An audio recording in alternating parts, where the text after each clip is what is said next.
two, one. Dan, legend, what's up, man? You're in California. First off, how you doing? Bro, I'm good, man. I'm really good. The sunshine's always nice. You know, you can't beat a bit of vitamin D, and I think this is everyone's like, why aren't you in LA more? I love the intensity of New York City, bro. This is to get a little hint of this every now and then. It's pretty nice. Yeah, you do kind of thrive in New York, though, dude. Yeah, a little bit, right? Like I got asked this question. I get like, if those that don't know, like New York's really quick, Sammy. Like you know this. Like New York's quick. When someone was like, "Hey, dude, so if you got given 36 hours in a day, not 24, do you reckon you'd have more time for you?" I'm like, nah, I'd find a way to fill it up. Dude, I was looking today, so I think we recorded for my eighth episode. Yeah. I think this week is 178, Let's maybe. go. Um, Let's go, bro. so we haven't missed a week since you came on like 3 years ago or something crazy like that.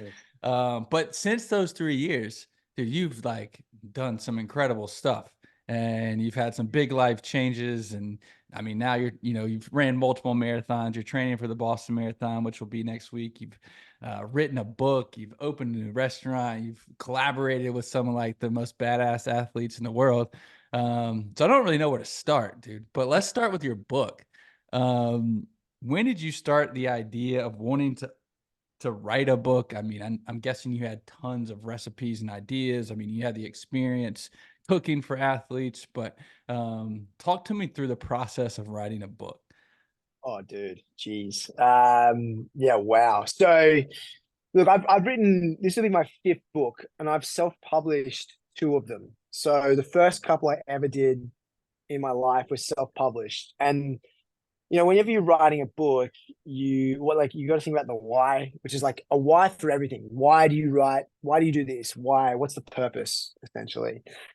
And so, just like my first book, I wanted to find a particular cohort of people that I think it could help and add value Hmm. to. And the idea behind the book itself is like it was always in the back of my mind of like when I was ready to do my next one, I was going to be really intentional with it. There was about a 6 year gap between my last and this one, and like I was about to I say it tell had to you be a what, pretty big gap between the two. yeah, there was a decent gap, bro, and particularly when you're doing a really big book and press tour and everything, you want to be really intentional with it. But I really started to think about my niche even more and more and more. And I always find ways to add value to my community, whether it be, you know, finding ways to help them eat that would help them improve their performance, or, you know, providing updates on certain research papers on fitness, or even just doing races myself and giving an insight into them so that people could be inspired to do themselves. So like I really lead this life that I want people to see in themselves is attainable. And so when I was you know, when it was kind of like at that point where I really knew in my gut that I wanted to do a book, I was like, it's game on. So like me, if I say I'm going to do something, I do it. You know, I'm gonna, yeah. I think that's something that I've always instilled in people is like, if you're going to do something, do it. Like, you Hmm. know, at the end of the day, there's not going to be other people that do it for you. You got to drive it. So, be that as it may, you know, the idea behind a book in America is pretty interesting because you have to typically provide a proposal, which you then either send to a lit agent, who then sends to a publishing house, or you can just go direct. But you know, it's a little harder unless you know someone. But effectively, what happened was the book itself, the proposal is a decent chunk of the book that you've written that would then help support the you know, the idea for which a publisher would be like, okay, we want to get behind this. Hmm. And so hopefully what happens is you have a battle between a couple of publications, and they have a bidding war between your idea. If they say yes, and you're in a good standing. If one just comes to you and say, we'll do it, this is your only offer, then you got that. But the idea is, man, like irrespective of it, I knew that this book was going to be a game changer. I didn't see a book out there that was really highlighting where I saw the area of, I would say, like performance based eating, like I Yeah, know it. definitely. And so I decided to put together this book through my lens, taking into account my research that I've done with my postgrad and my master's degree in exercise science, Mhm. but then also understanding the human body through just being a chef, like I'm a professional chef. So working with athletes and understanding how to talk to them, how to relate to them, also helped me, with experience, talk to the average human, what I call an everyday legend. So with Mhm. that all said, like I wanted to put together a book that was not in any way intimidating, was not complex. I wanted to make it super inspiring. At the end of the day, it's recipes, so it needed to be delicious and attainable. And so here we have Eat Like a Legend, which has got 60 plus recipes, which have a dynamic way of selection for the individual. So you can select a recipe based on your preferences, but also, we've got plenty of front matter pages that have gone through all my principles around performance-based eating, working with the athletes I do, getting in check what I've seen, understanding their bodies, helping people instill the principles of like the fifth macronutrient, effects of water or lack of, like everything around that in one manuscript. With with the selection of recipes, and you said it could be like for the individual's preference. Is that to the preference of what they are training for or how they are living their life, or like actually what they like to eat? Yeah, so what we do is it's a very good question. So it's both, to be fair. So we'll make it really cut and dry. I've got recipes where I have the same recipe, but you can switch between plant-based and omnivorous. Okay. I've got the same recipes where you can up or down regulate your carbohydrate intake depending on what type of day it is. I've got, adjustments to protein. I've got intake of extra micronutrients, which can support gut health. I've got addition of ingredients around sleep time to support your restorative sleep. So I really honed in on the adjustable nature and truly highlighting the fact that everyone's got this bio individuality to them, so that no gut is the same, Mhm. no body is the same. And it was so important for me to highlight that within a book. With the gut health, I think that's such an not a misunderstanding, but not enough people know how important their gut health is. My wife, for instance, she's getting her gut results back today, and she's like extremely excited to see what she has going on. Um, but for people that don't know, can you just kind of like sum up what your gut does and how it can affect your body? Oh, dude, what does your gut not do? It's probably easier because your gut is it's directly connected to your brain. So through this thing called the vagus nerve. But effectively, what you put inside your body obviously travels down, eventually reaches your gut. And within your gut, you have all these microbiome, your Mhm. probiotics, and effectively their job is to support the nature and a lot of the functions of what's going on within the gut, which lead to either sending the correct messages to the brain or effectively looking after certain layers of the stomach lining. And this is done through the form of consuming the right foods for themselves. Mhm. So within yourself, you have, millions upon millions of these microbes with their job of simply to take on prebiotic foods. So prebiotics in the form of dietary fiber or resistant starch, which can be seen in plants and diversity of that. Once they consume them, the probiotics then create postbiotics, which are short chain fatty acids, which, as we just noted, support everything from the lining of our gut right through to the way that we are able to transfer messages through our blood brain barrier. So, in effect, like making sure you eat right, as we've always known, is so important in the form of looking after our brain and everything else that goes on in our system. Mhm. We've got our endocrine system, which is the system of our hormones, and they play an integral role in the way that we send messages to and from our systems. And in order for them to secrete the right amount and for them to not be affected, at the end of the day, we know the gut can be both a absolute legend, but also Mhm. detriment to the way that we look at our energy system. If we do not get enough sleep, our hormones of leptin and ghrelin are out of whack. And what that leads to is this inability to actually comprehend how full we truly are. Now, there was a study that was done in the UK that looked at the twins, like twin registers by it's amazing. But effectively what happened was they looked at how two identical twins will have the same, obviously, genome, but over the course of their lifetime, they had a variety of physical factors. So their phenotype adjusted based on, even though they had the same genotype. So their physical characteristics adjusted even though their genes were the same. And that was all because their lifestyle choices. Someone didn't sleep enough, someone didn't move enough, someone didn't Hmm. eat right. And simply not having enough sleep every single night, if you repeated that over the course of a week, you can lead to an additional intake of 300 calories a day. So if you look at the course of the week, it's 2,100 calories. You're looking at an extra day of eating if you're not sleeping right, just because you are not supporting the health of your leptin and ghrelin. So these are principles we try and look at, and like supporting sleep isn't just about getting to bed early or like, getting into the right frame of mind. It's also making sure you're eating the right foods that get you into the best deep sleep. With the gut though, also, if somebody was like interested in knowing, hey, I might have something going wrong, what would be Mm. some warning signs that they have something going wrong with their gut? I mean, there's straight off the bat, there's two very indicating ones. You've got one, which would be how, like, are you getting cramps? You're not feeling right when you consume Hmm. something, like 30 to 40 minutes after. Is it actually causing you to feel truly uncomfortable?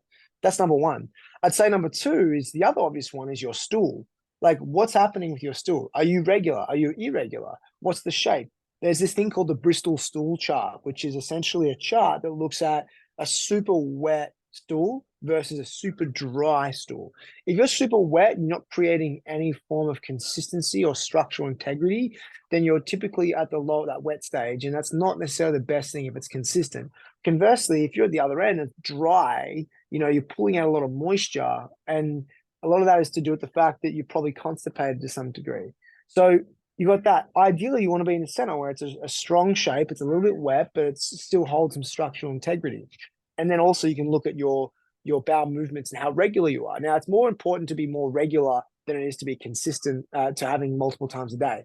For example, if you go multiple times a day, that's consistent for you and you have been your whole life, that's great. But if all of a sudden you're going like 3 to 4 times a day and you're typically a 1 day person, then there's something to have to think about. Hmm. And a lot of these things are like, well, there's the feeling, then you have the visuals of what you see. But ultimately, some of these things, if they're pretty consistent, you should probably get some checks because understanding what you're deficient in can also support that. Simply going to get like what we call a home test. If you look at home, it's an at-home test kit where you can simply you can take your own blood sample and understand where you're deficient in certain nutritional values that are important, and then they let you know what you need to consume more. So there's the true optics of it, which you can definitely which has become very affordable. Like that's only like a $45 test or roughly around $50 test. But there's also been before that, just like you registering how you are feeling. It's so important. Yep. With your preference, what are some of your favorite foods to maintain a healthy gut? Dude, like I adore fiber. Like I love fruits. Like I've been smashing the grapes, smash. That's why I love like obviously this time of year because you get into peach season. You got apples. You got Hell like yeah. mangoes. Dude, I fucking love it. It's like candy. But I definitely have it with a strong source of manageable protein. Also enjoy finding ways to get like making Brussels sprouts and zucchini and eggplant super sexy. Like I love open flame cooking. So there was a lot of argument around the potential carcinogens of open flame cooking. But I love the way that it creates extra flavor and deliciousness in veggies. So yeah, man, like I think I don't look at dishes as a whole. I look at ingredients and I'm super like, excuse me for this, but turned on by veggies and fruit. I love a good steak. Don't get me wrong, like who doesn't love a good steak and um certain times of fish, but I'm definitely someone who is helping people, and this is what I do in the cookbook, is help people look at plants, see how sexy they truly can be, but also make them want to find ways to eat more of them. Hmm. With with the cookbook, you've had, I mean, the incredible experience and from your hard work and dedication, opportunity to work with some of the most badass athletes in the world. Mm. Were you able to pull from their some of their favorite meals? I know like Dwight Howard, for instance, you like kind of pulled from some of his favorite meals, but were you like kind of picking and pulling from athletes that you had worked with over time and be like, damn, this was something that worked great for Lindsay or worked great for Dwight, and I'm gonna throw it in the cookbook? Yeah, like I think principally I looked at the principles of an athlete, but to be honest, man, an athlete is a human, just like us. And they have the same relative, I say cheat meals they want to have as us. Everyone loves chocolate, unless you're I allergic, love chocolate. right? Everyone loves chocolate, right? I'm a weirdo. I love roasted cashews, and I'm just gonna eat like 2 bags of those things. But the point is, man, like I wouldn't say that athletes. Everyone's like, what's an athlete's favorite? Everyone asks me like, what's Chris's favorite meal? What's like Dwight's favorite meal? What's like Lindsay? And to be honest, bro, like they're all love the same thing. They all fucking love my banana bread. They all love my banana bread. But what's important is to, like I would with an everyday legend, as I call it, I would look at how you treat an individual by individuality. Like I look at them specifically. I look at their daily intake versus their energy, their type of goal. So you look at LV. She wanted to win gold at the Olympics, Hmm. downhill skiing, right? Okay, cool. So what does she need to do to do that? If Dwight wants to be the best basketball in the world, like when he talks to me about what his favorite meals are, like it makes sense that he needs that because the amount of work that the guys in the basketball sphere do. You look at someone trying to put on mass but look lean. Again, you've got to realistically put your goals towards that.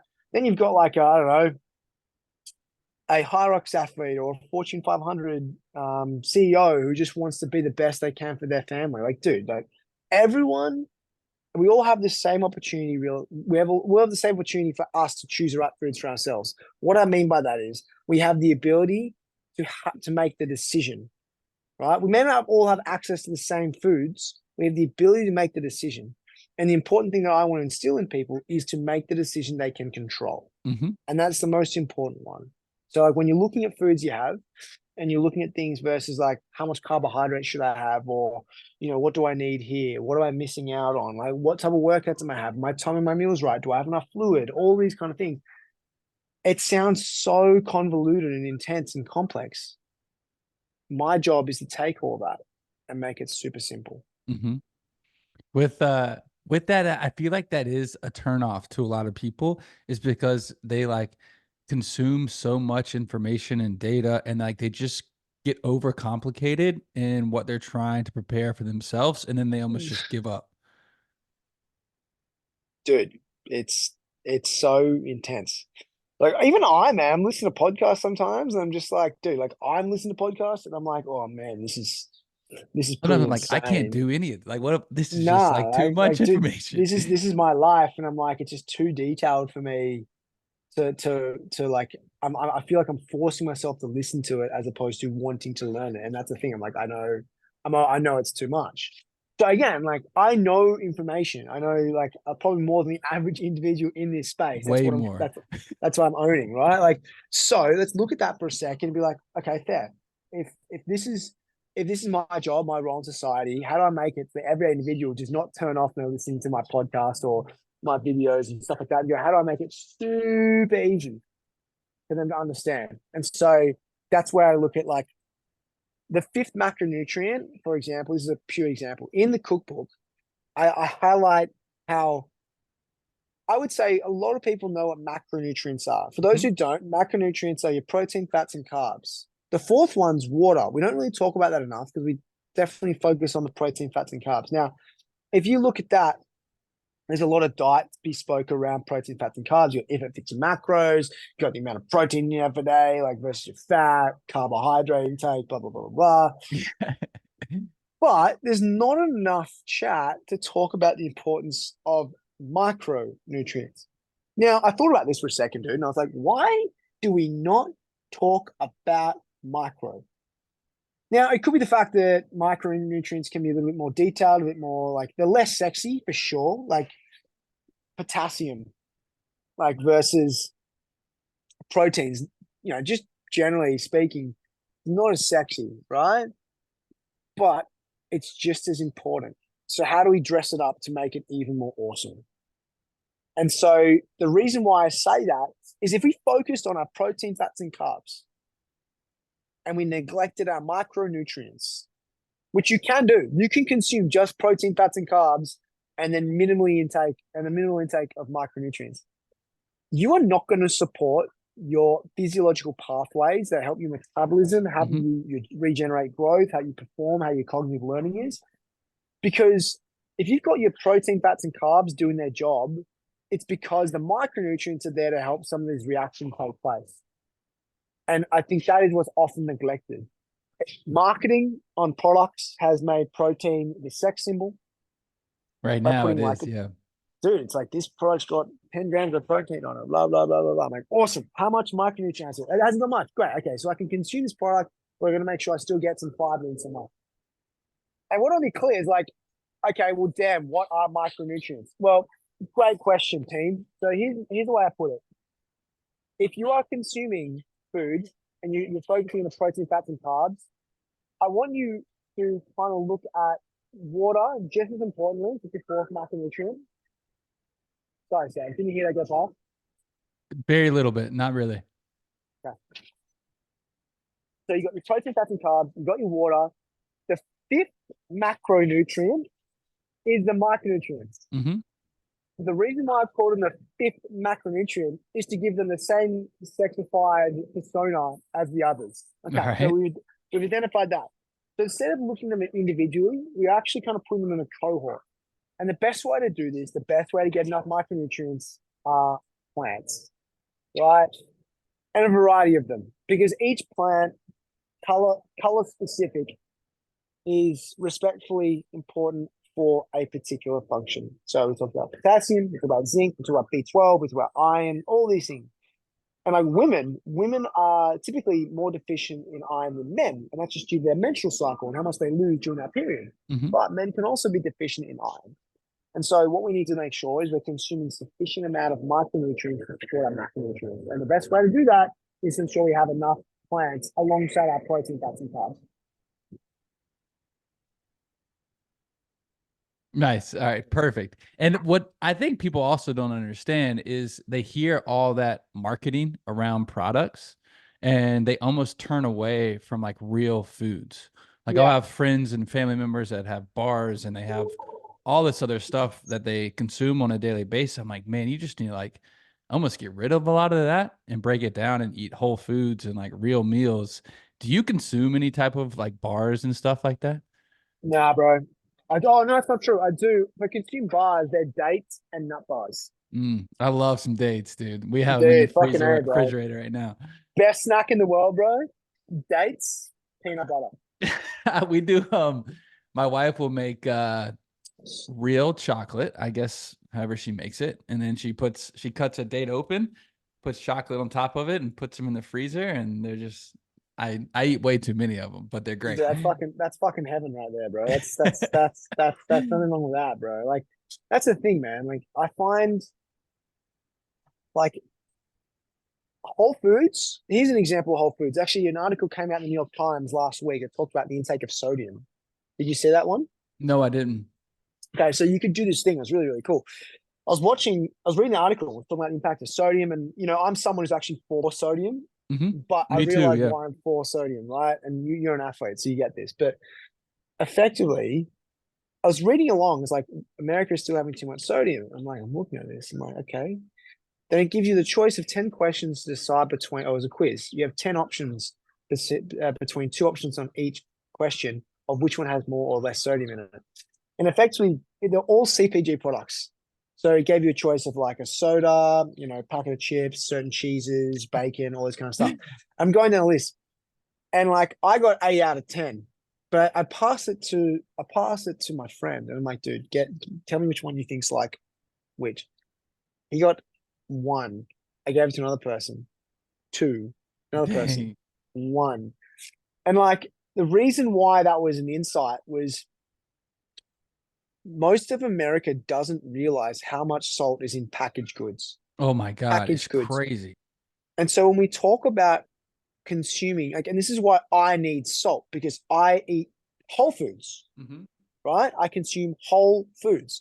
So when I do my workouts and I'm burning, like we talk about this from a performance perspective, you burn between 350 to 700 milligrams of sodium per hour based on your sweat level, right? Which you can do a sweat level test, it's a whole other thing. But effectively, to me, I'm on the higher end. So like If I do Bro, a I 2 hour sweat a run, ton. oh, bro, like the question I had was like, do you sweat before you start? Do you sweat? I got a question the other day from the charity I was doing. This pop question. It's like, Dan, do you sweat? How long does it take you to sweat into a run? I'm like, I'm sweating before I start running. Like Yeah. I am. So if I do a 2 hour run, I'm likely to lose 1,400 milligrams of sodium. Now in a Gatorade bottle, like they're looking like 300 maybe milligrams of sodium plus all the shit. That's why I'm like really enjoying all these other electrolytes that are out there now with like the Hmm. 500 milligram sachets, etc. But to that point, I'm like, we need to make sure we're having enough sodium to support our athletic abilities. The electrocharge is so important. You know, we need that. We need to replace the electrolytes we lost. Just 2% of dehydration can lead to a deficient or some sort of deficiencies in your performance, but cognitively, more importantly, Dude, cognitively, it's crazy. So it's many people are crazy, right? dehydrated. Dude, it's crazy. But going back to what we're saying, is that it really made me realize that if you're eating whole foods, you're fine. But if you have packages of chips, you know, if you're consuming a lot of these things, it's like it's it's it's no wonder why we don't realize how much we're overeating ourselves. Hmm. It's no wonder why.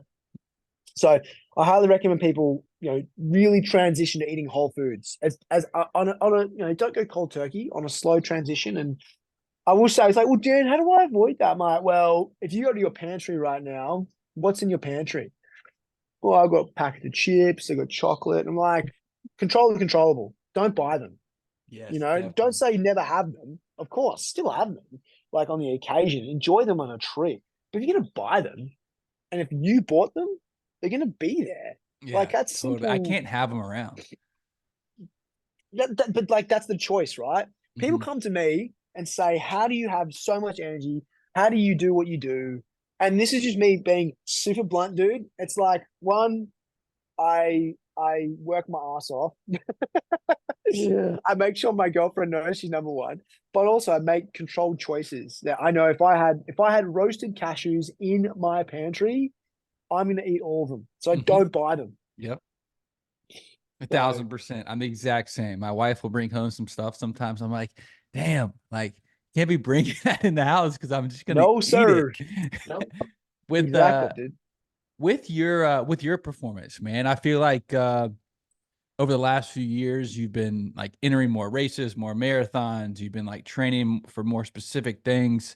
You have the Boston Marathon coming up. I think you've run the New York Marathon, I don't know, 6, 7 times, something like that. How are you feeling now? And what have you been doing to fuel maybe the Boston Marathon different than some of your past marathons? Yeah, great question, man. So Boston Marathon's the first time I'm actually doing a speed style Mm, program. All the others have been like, you know, I've done them, but kind of like not intentionally for like a sub three. So yep. I'm going in to try and do a sub three, man. I, uh, you know, I did Leadville last year. I did a grade two ATFL tear on that. You know, I love the marathon. It's my favorite event of the year in New York because it's just so much fun. My friends are around. Boston Marathon, its own beast. Like it's the Boston Marathon, the oldest marathon. It's got such a rich history here, not only like America but the world. Um, and so I'm really excited for it, dude. So I'm gonna try and do sub three. And it's funny, I was saying off air, like I'm the fastest I've ever been. Hmm. And it's funny because you're like, I've run a pretty decent amount now, but like I'd be running and I'd be cruising at a pace that, you know, a year and a half ago that I've got a freakishly low resting heart rate, but even Hmm. like on a run, you still have to have your heart rate elevated. So I feel good. My only issue is my knee. My left knee has succumbed to a little bit of runner's knee or patella, or even just patella tendonitis. So I've got to make sure I'm doing that. But in terms of my fueling strategy, I'm a week out right now, right? So right now I'm making sure I'm increasing the amount of fluid I'm having, obviously as well, just getting super hydrated. I'm taking on additional electrolytes more than I typically would based on the fact that I'm sweating, like regardless of how much I'm sweating. And then food wise, like I will start to go into a carbo load state probably tomorrow. So an additional three, I'd say additional like a meal relative, but it's an extra 100 grams effectively every day of carbs. With your training like on running, like physical, will you do any type of long distance training leading up to the Boston Marathon? And if you do, what will be the day, how many days prior, but that you'll cut everything out? So you mean from now until the marathon, like 7 days Yeah, out, or you mean week. like Let's say a week. So you're doing a week. You have 7 days left. What's yeah, the my longest you'll run between now and then? And then will you give yourself a 2 or 3 day period prior to the marathon and not basically do nothing? yeah. So this year for the marathon, for the Boston Marathon, I got a coach. He's a legend, Tom. And effectively, my last like semi long run was 18 Ks last Saturday. That was 2 days ago, where it was a 10K warm up and then two 3K splits. So the 3Ks were at marathon pace. And then today I had an 8K run, so super chill 5 miler for those Hmm. playing in American. And then tomorrow will be a day off. Wednesday will be my last main session, which will be like probably end up being like 10 mile total. I'll probably do like a 3K warm up into a mile of oh no, it's 2 mile warm up, 1 mile at marathon pace. Then I'll go into 4x400s with a minute rest, followed by another marathon pace mile, followed by 2 mile cool down.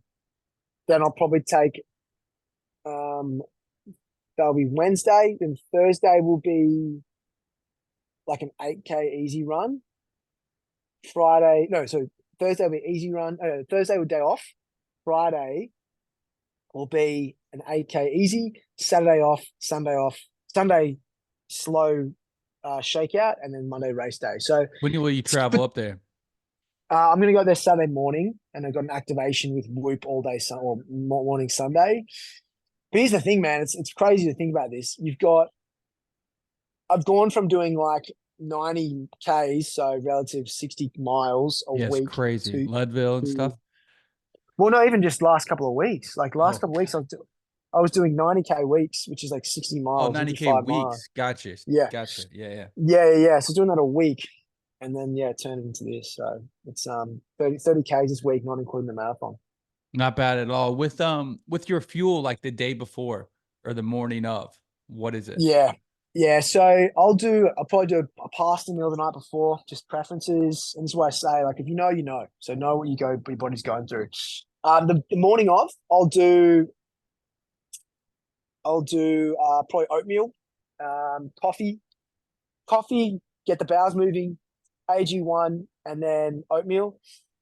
Make sure it's 2 hours before my race, my last main meal, and then before I'll probably have like half banana and one of my gels about 30 minutes before. That's what I'll be Nice. doing. Probably smashing about 1,000 milligrams of sodium the morning of too. So that'll be helpful. That's what encouraged you or pushed you to get a coach or like really go for speed in this one? Two things. One, I didn't know how to go fast. I hadn't done a fast training session before. Hmm. Like I'm a coach for so many people, and I'm a coach as a strength conditioning coach. But even as a strength conditioning coach, like I'm a chef and strength conditioning coach, right? Which is a rare breed. But like even I in that situation, I'm not a running specific coach. So I need to get someone who knows something that I am. It's like speaking English versus, you know, Italian. They're two different languages.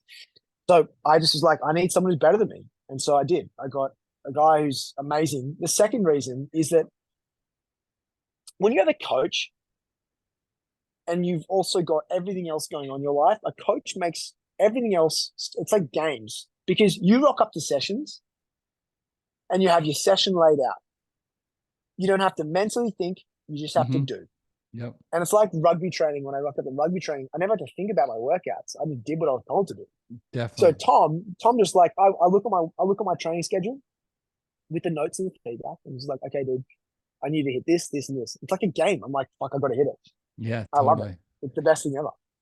With the coach and what you've already known about recovery, are there things that you've been doing to make sure you're preventing injuries? Like we were talking about injuries I've been going through. I know they're just part of training in general. There's certain things that you're making sure you get taken care of? Yeah, dude. Like I'm smashing hot and cold. Like there's no tomorrow. Loving that too. Like an excuse to, oh, go do that. Massage, doing that. I'm pretty like been really intentional with my sleep too. So obviously that's important. But then I think in general, like one of the things that I've noticed is I've switched my shoes throughout the week. And I think that's important. I've got like a recovery long run shoe. Hmm. versus like my race day shoe versus like my quality session shoe. Definitely. And that's been really helpful for like my overall recovery. I've been napping, which is rare for me. I find time to nap a little bit, which is kind of funny. Honestly, napping sometimes, like, dude, I would like nap for like 10 minutes and it's insane. Like, Crazy. it's crazy. And shoes, you mentioned like changing shoes. I've been changing insoles and shoes nonstop recently. And it's like, I mean, not different shoes, but like different insoles and different shoes for different things that I'm doing. And it's been a huge difference for me. Like, Yeah. feet have felt, the best they felt in years. Um, you now have a partnership with One Hotel, the Osprey, which is a restaurant at the One Hotel in Brooklyn. How did that happen? Dude, they kept coming into Charlie Street when I had Charlie Street, and Hmm. they were like, Dan, we want to chat to you about something. So sure enough, we were like, It's a beautiful chatting. hotel, dude. And they were just like, they had a tasting. They had a tasting of my existing menu at the restaurant. And they were like, "Fuck, we love it. Dan, would you ever want to work with us? This is what we want to do." And I said, "Love to," because the brand's so aligned, man, on so many levels. It's a boutique sustainable restaurant group, and so as a hotel, it's just unmatched. It's unbelievable. Yeah, it's one of the, I would say, could be the most beautiful hotel in Manhattan, in Brooklyn. Yeah, I would say I would arguably say that. Yeah, it's pretty. It's because it's right on the water, man. It's on the Yeah. corner where you're looking at the Brooklyn Bridge, and then you've got the Statue of Liberty, One World Trade, Empire State Building, all in one like look in one view. It's iconic. Um, to your cooking, and you like to keep it simple, and you started a series where you would go around and find people and say what you got in your kitchen and then go cook for them. Talk to me through that series and like why did you start to do that, and some of the cool experiences you had. Yeah, dude. So this is intentionality again, but I wanted to create a way that people realize they could cook with more than they already had. And a lot of people are like, I don't know what to cook. So it's like, if I can inspire people to cook Hmm. more, I'd be like, maybe I should start cooking in people's fridges and seeing what they got. And then I was like, okay, well, maybe I have to create a hook. How do I create a hook to get people to do that? And I'm like, okay, well, maybe I have to ask how much they spend a month on food. So then I set up a system where I'm like, well, I'm going to try and do 3 videos a week. In order to do this, I need like to set up a team. So then like essentially do this whole, set up an application process, become part of the editing team. And man, it pretty much ticked off. Like it was funny. It's like a lot of my learnings of production and food and messaging and everything that hit like everyone's like, "Oh, you just did this. It was awesome." Like, dude, that took me like 7 years of understanding Dang. for me to get to that point. You know what I mean? Dude, So, every but yeah, single time you dropped one of those videos, I'll be like, all right, what is he cooking? What's in this dude's that's kitchen it, that he man. It's goes in like there? people like you cannot cook with that. And I'm like, watch me. And there was a guy, there was a couple of times there's like bachelors in New York City who just don't cook at all. When the guy's gas wasn't even on. And so for me to cook, I had to I go to a remember that one. pantry. Yeah, so like I boiled the kettle like 6 times to boil the pasta. And then I essentially I made a red sauce in his blender by creating by blending for about 20 minutes to create enough friction that the heat would boil the sauce. Found a way. Dude, it was crazy. With you being out in LA, what do you have going on out there? Mate, I've been fortunate to just be on Rich Roll's podcast. I've got Max Oh, I Lugervier's saw that. podcast. Yeah.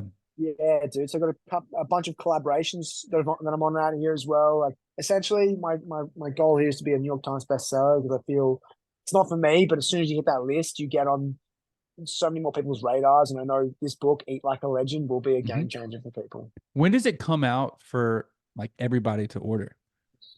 21st of May. Of So May. when's this podcast dropping, dude? We can drop it whenever we want. So we, Sweet, dude. Well, I'd say with your link, the first 20 people to pre-order to pre-order a cookbook. Actually, you know what? Make it the first 50. First all 50 right. to pre-order, they get a 5 pack of AG1 for free. Travel pack of AG1 Nice. for free. Dude, AG1's great. You've been such a great partner of theirs for so long now. I appreciate that, man. I appreciate Um, that. You're still tracking everything with Whoop?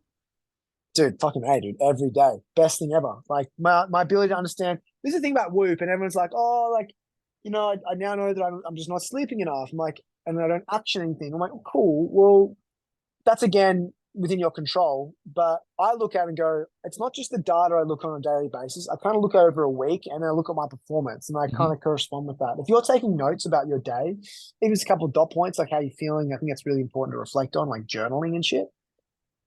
You can look at the corresponding with your sleep, but it's also the type of sleep. So with Whoop, you can actually understand you got it's not just the time in bed, and it's not just even the time of sleep, it's your restorative sleep, Hmm. which are your REM and slow wave sleep. So for those of you who actually do have a Whoop, it's really important to understand your type of sleep. So go into your sleep, have a look at your restorative sleep, and see what you are doing in terms of that consistently. Because if you are not getting to bed early enough, that's going to affect your slow wave sleep and all the effects associated with what that type of sleep is meant to benefit you for. For example, slow wave sleep actually has a lot to do with your ability to physically recover. So say you have a big workout, you're trying to build muscle, trying to build lean muscle, you're trying to get ripped, or you're trying to, lift a platform or squat heavier or, even just run faster. Like slow wave sleep has a pretty big importance on that, right? But if you're not getting enough restorative sleep or specifically slow wave sleep, it's going to affect your ability to get that performance boost. Hmm. So that's where it's important to use Whoop and be like, oh my God, I slept for 8 hours last night, but my slow wave sleep was terrible, which means I took a while to get to sleep. And the reason for that is because your sleep for slow wave is typically at the start of your sleep cycle. Hmm. Towards the back end is your REM, which is more associated with memory recall, creative planning, it's rapid eye movement, so you're dreaming. And so if you wake up too early, you're affecting your rapid eye movement. So you're affecting the rapid eye movement sleep, your REM sleep. So again, it's a really good insight into it. It's a really good understanding, and it helps you understand, okay, well, maybe I'm not getting to bed early enough because I'm not putting myself in the consistent patterns for me to get into bed and fall asleep. Am I, doing too many things before sleep? Am I not eating right? Are the surrounding noises around me affecting too much of my actual sleep pattern? There's so many factors to consider there, but that's where Whoop's super helpful. Definitely, without a doubt. I need to get my Whoop back on. I took it off recently because all the data I was like over consumed and I was Yep. literally became way too obsessed with the data that like I had to like almost take a break like mentally for it, but I need to get it back on. Dan, you're a legend, man, without a doubt. Like you inspire people to eat healthier, live healthier, do more things in their life, a positive impact on the people you come across and you reach. Last question. I know you got a ton going on. Is there something, a goal you have out there in the next 2, 3, 4, 5 years? Dude, yeah, I think ultimately, dude, like I want to continue to grow my resources for people. So, I want to continue to partner with amazing groups and become a name that people associate with positive impact in the health and food space. Yeah, So, like quantitatively, I don't know what that is. I know subjectively what that is. Like becoming a New York Times bestseller, again, that's a quantitative goal because hmm, you've done it. But it's a goal again that will mean that I had enough people who are super keen on having my message resonate with them, or maybe my message wasn't for them but they bought the book for someone they think it did. And sure. so like that's something else I've thought of as well. It's like, you may be a husband or a wife listening and you think your partner needs to learn how to cook more, so Hmm. like you have a great book to give them for their birthday, Father's Day or Mother's Day or Definitely. whatever it is. So and for me, man, it's, I know my end goal is to be someone who can eventually influence the government to make the right decisions for schools and food. Because I feel like if you give me the power and the right person to use it, like I wouldn't use it for me, I'd use it for the right people. So I guess that's my goal in the end, right? That's an incredible goal. Well, dude, I wish you all the best uh, with your Boston Marathon. We're gonna have Thanks, the Base. link for people pre-ordering. Get some AG1 to go along with the pre-order.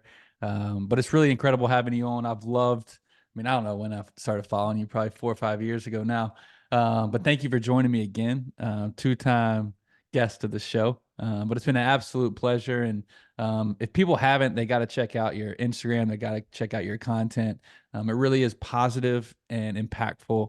And like you said, it's very like straightforward and simple for people to understand. So thank you for coming on. Thanks, Sam. Thanks for all you do, bro. I appreciate you just being a legend as well. And guys, if you haven't already, please subscribe to this awesome podcast. Thank Leave a you. like, leave a comment, leave a review, all the things. Sam's work is an example of what we're all trying to do in this wellness space. So make sure you give him support as well.